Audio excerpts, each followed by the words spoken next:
Assalamu alaikum wa rahmatullahi wa barakatuhu. Okay,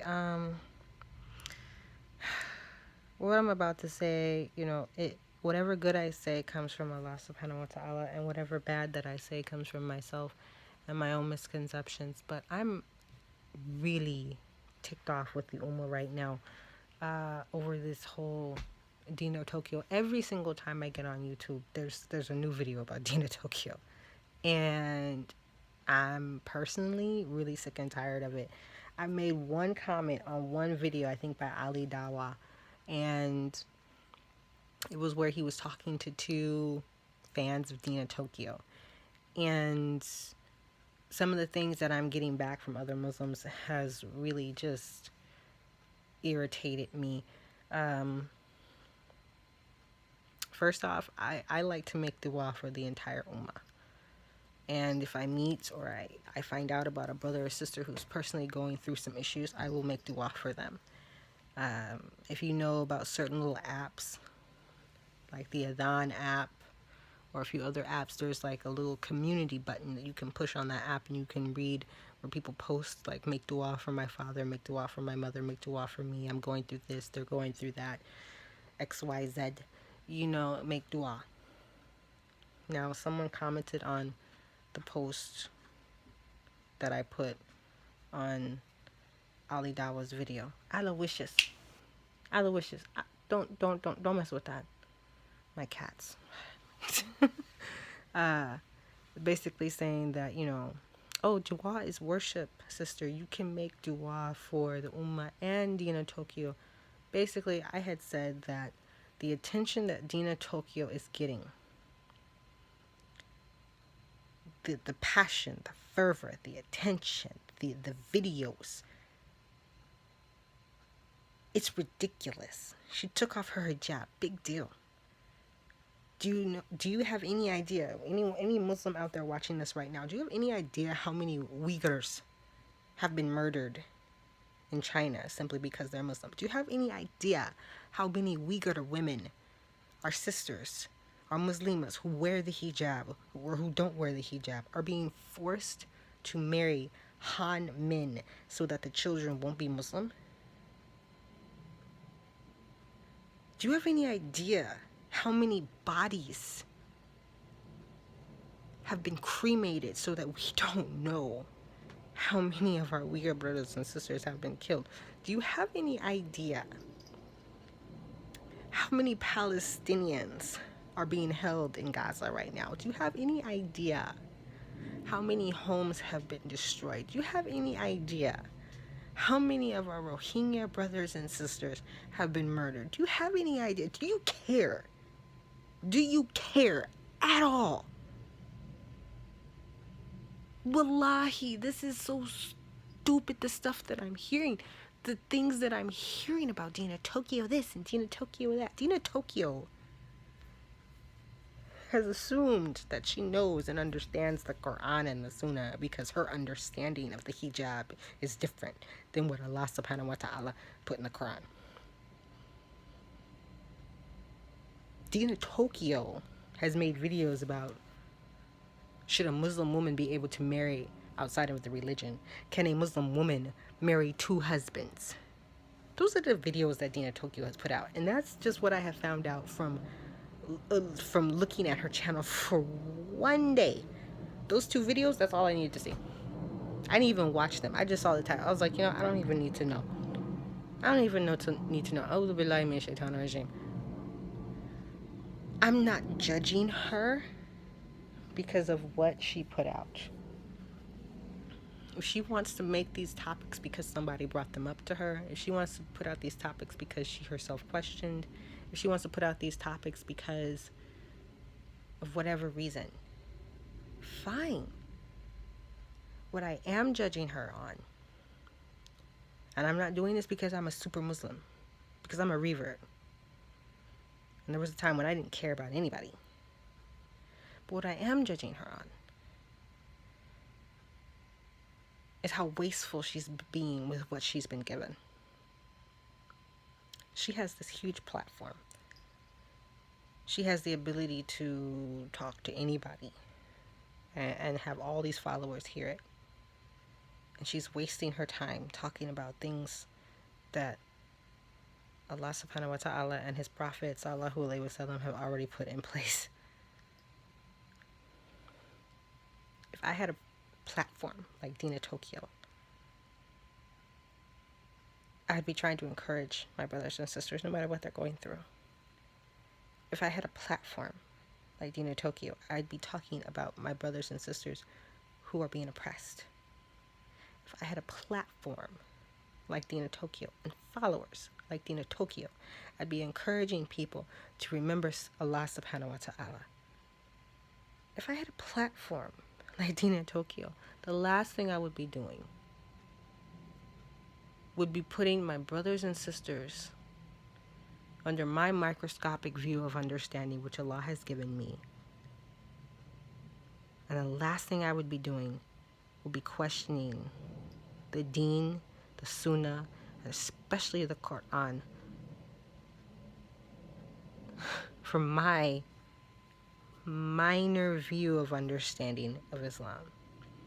There are people who have been studying this Deen since childhood, and they still humbly call themselves students of Islam, which means to submit your will to Allah subhanahu wa ta'ala. So if anybody wants to comment and say, oh, you're not using your du'as the right way, du'a is worship, you can make du'a for Dina Tokio and the Ummah too. Guess what? If Dina Tokio is not part of this Ummah, then I'm not going to personally make du'a for her. You can do it all day, all night. You can wake up and pray tahajjud for Dina Tokio. Do you.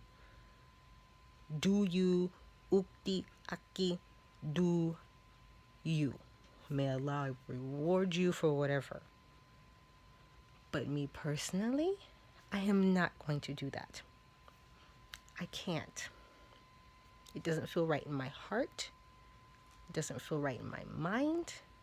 It doesn't feel right in my soul to do dhikr, istikhara, dua, all of it for the sake of Dina Tokio because she took off her hijab. My brothers and sisters around the world, some of them don't have clean water. Some of them are living in makeshift tents. Some of them are worried to wake up in the morning because they don't know if they're going to be dead. There are mothers and sisters and aunts who are crying right now because the last man in their family has been murdered.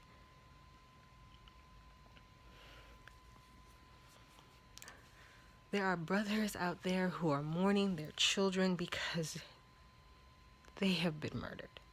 There are women out there who are carrying children of the men who have raped them, all because they call Allah Lord. That's it.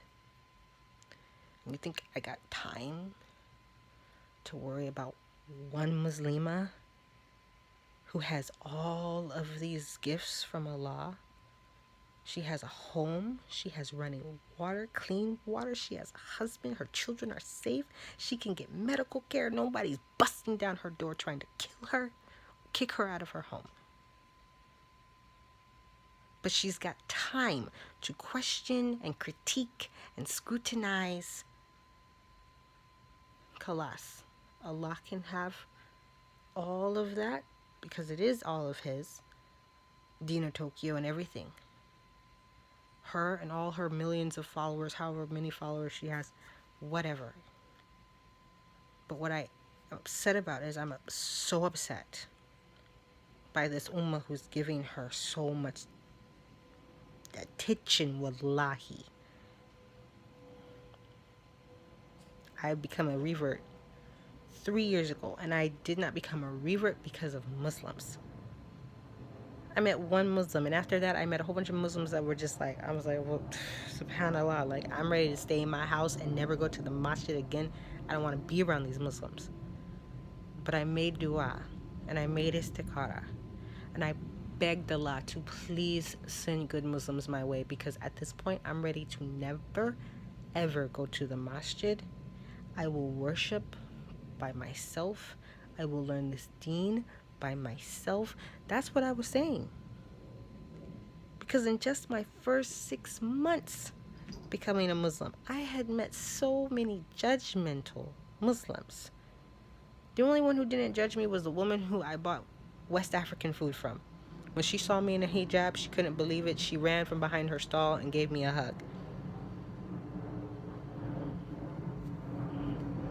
And the other sister who witnessed my shahada, she was Somali, and she gave me so many scarves and dresses so that I could have modest wear. May Allah bless them both for showing me kindness when I first came into this deen.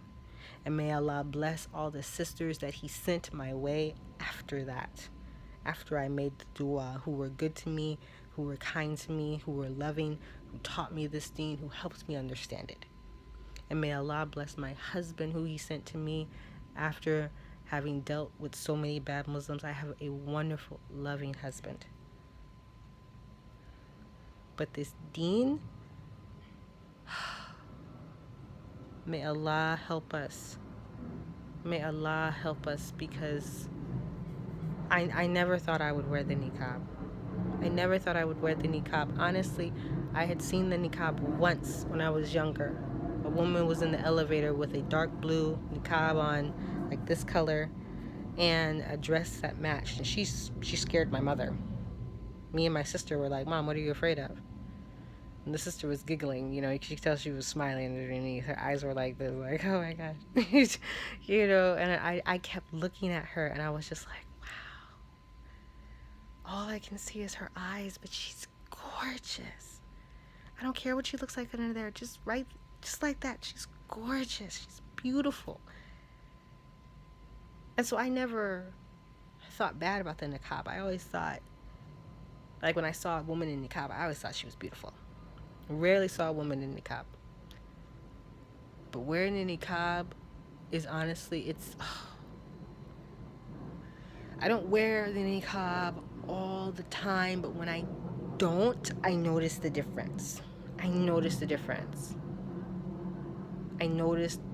look in people's eyes. I notice, because there are some times when I'm even at the masjid with my husband and other brothers will be staring at me. I can see it at my periphery. I'm like, I can feel your eyes on me, Aki, and I'm trying to avoid looking at you, but it's really, really weird. And so I will go and I will stand behind my husband, like on the other side of my husband, so that the brother will stop looking at me when I'm not wearing my niqab. And I notice that even some of the sisters will act different with me when I wear my niqab. But when I'm not wearing my niqab, it's like they're more relaxed. And it's strange to me. It's absolutely strange to me. So it's this ummah it makes me scratch my head sometimes, because I really just don't understand y'all. And it really irritates me how much passion and fervor goes into just one Muslim who has everything, who has the wealth, who has the home, who has the ability to talk to hundreds and thousands of people and influence others. Because yes, people say, oh no, it's the shaitan that influences. It's the shaitan that influences the person, and that person who influences others thusly. It's a vicious little cycle. But people like that because they like the attention, and it makes them arrogant. I don't even know what Dina Tokio's talent is, other than causing fitna. I don't know. I don't care. But like I said, if I had anywhere near even half, wallahi, even half of her following, a quarter of her following, I would be reminding my brothers and sisters about the deen, and I would be reminding them to make dua for the Ummah of the Prophet ﷺ, and for the Muslims who need help. There are Muslims in our own community that need help, and we don't care. We hear about a sister being beaten by her husband, and nobody really cares. We hear about a young brother who's running around doing things, committing zina, and we don't care. We see Muslims smoking cigarettes right outside of the masjid, getting ready to go in for salat. And nobody cares. But oh, wallahi, subhanallah. Oh my God. A sister decided to take off her hijab. There are girls right now who have to take off their hijab to go to school because there's not enough Muslim schools in the area for them to go to, because there's not enough qualified Muslim teachers to teach them. Subhanallah. May Allah help us. May Allah help us. Ya Allah. Like, I want my son to become Muslim, but I'm almost worried about how he's going to view this deen. I really do. My son is Christian. I raised him to be a Christian because I was Christian. And I feel it.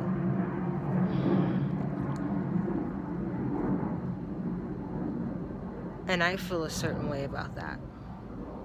But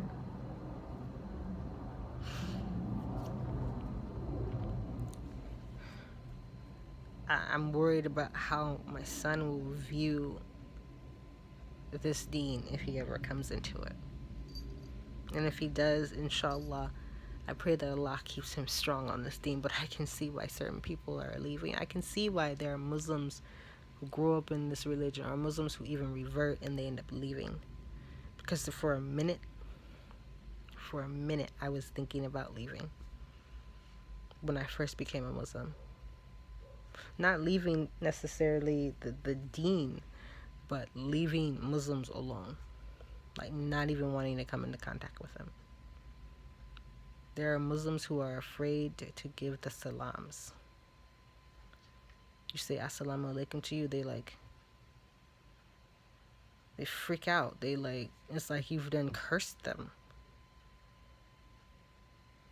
That's why I had to move here to Atlanta, because I was getting tired of that. It's just like I would see Muslims on the bus or on the street, and I'd be, assalamu alaikum. Alaikum salam. You know, like, I'm just like, okay. Allah bless you. It's just like the weirdest reactions. But then Dina Tokio takes off her hijab and the sky has cracked open. Astaghfirullah. Oh, ya Allah. Please be more focused on making du'as for Muslims who are being oppressed. Please, if that's the only thing you can do. Please don't waste your time on trivial things, because everyone's iman and taqwa is ruled by the will of Allah. There's nothing that you can say or do that's going to change this deen. Because there's millions of people who recite the Quran, and there's millions of people who know the 99 names of Allah, and there's millions of people who know the Sunnah, who know the Hadith. There are millions of people. But when we have people who scrutinize the deen and make it harder for young people and for reverts to understand, because they're scratching their chins going, because we have all this Dajjalic nature around us. You start questioning the deen, you start questioning salat. You start questioning salat, you're going to start questioning the Quran and the Sunnah. And then you're going to start questioning Allah.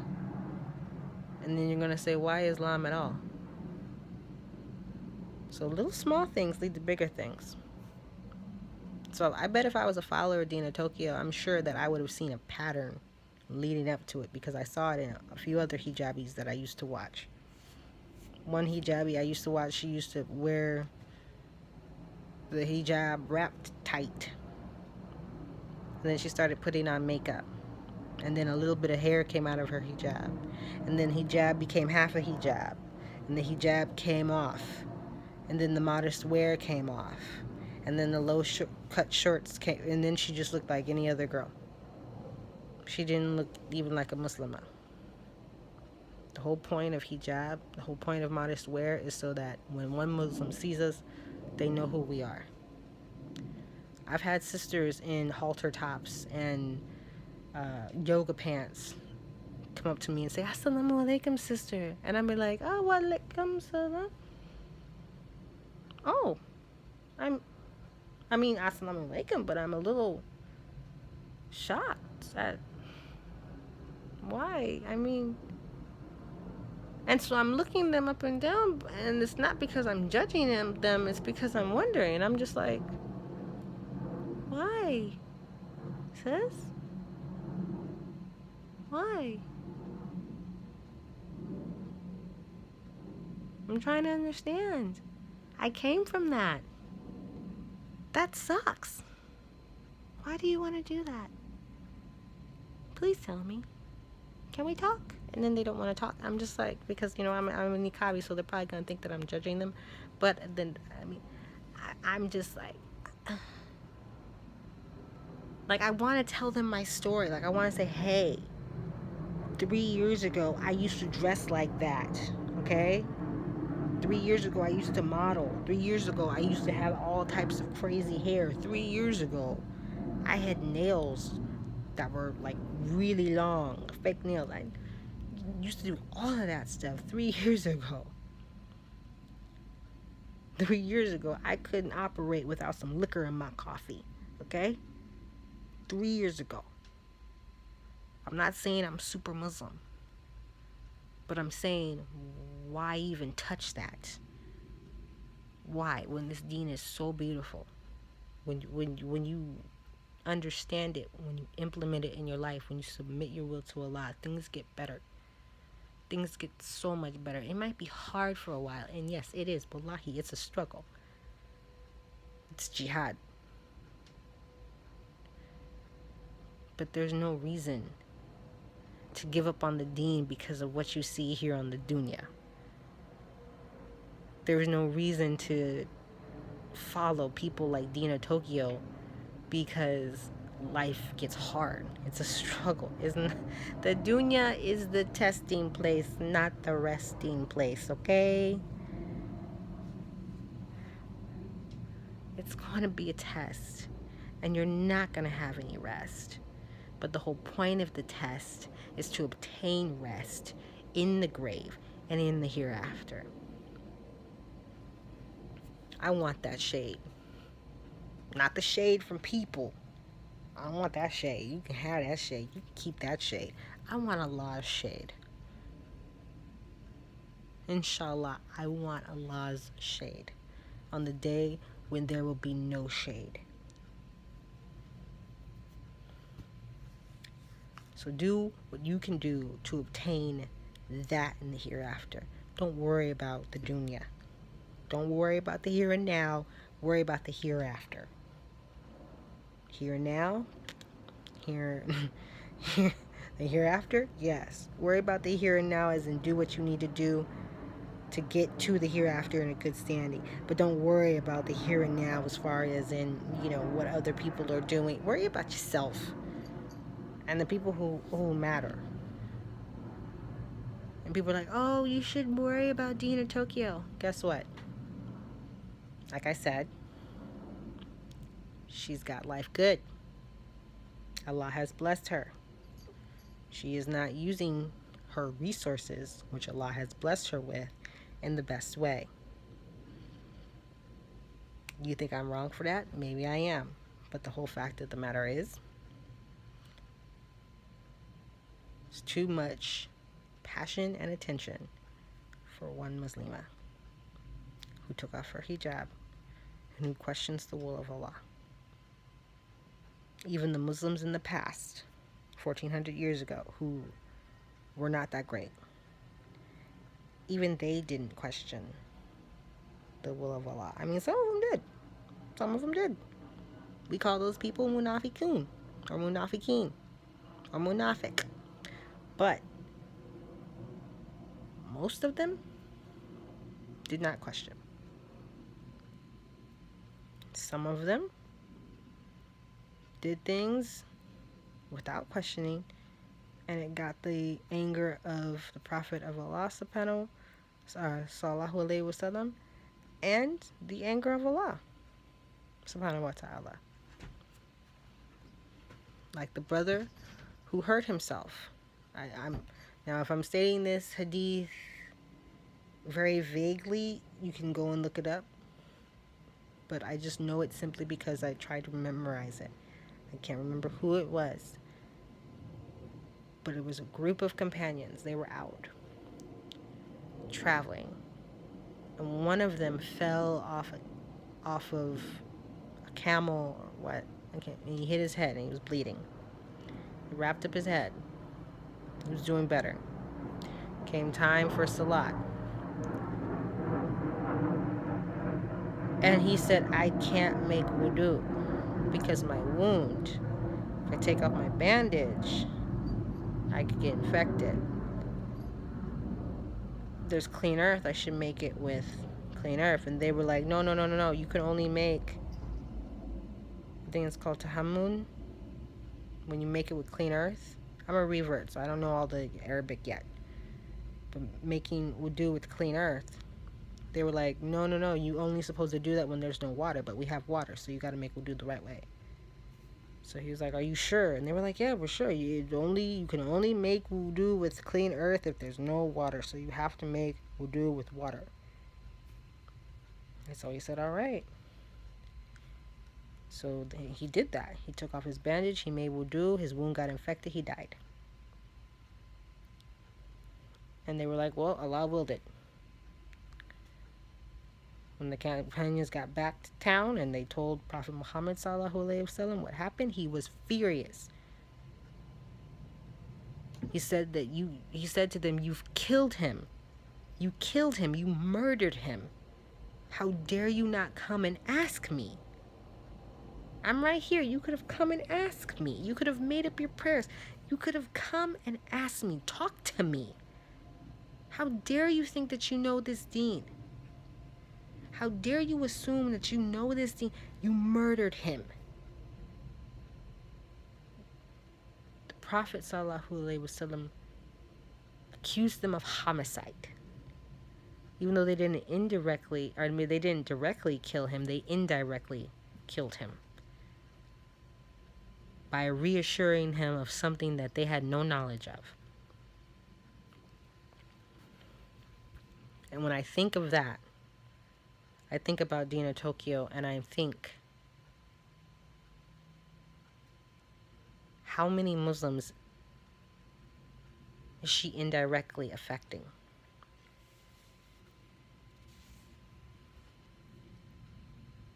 How many shaky faiths? How many people with shaky imam, shaky taqwa? How many of them is she, quote unquote, killing with the things that she says and does?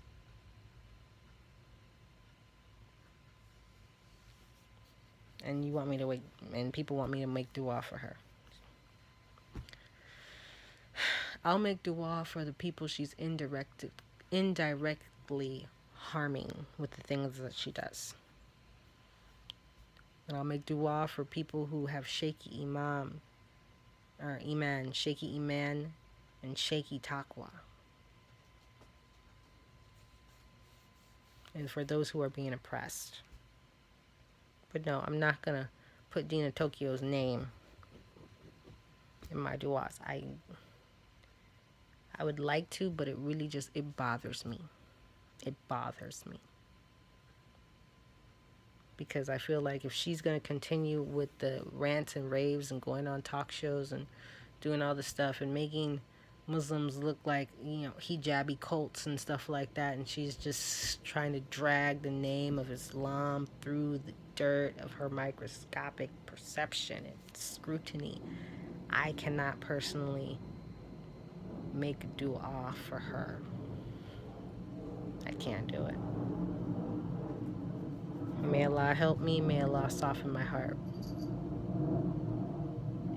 But more so, may Allah help our brothers and sisters in this deen who are being oppressed and who are going through all forms of oppression on the dunya, and who are severely being tested more so than any one of us who can sit comfortably in our homes and make a video for YouTube. That's all I have to say. I hope you are in the best of health.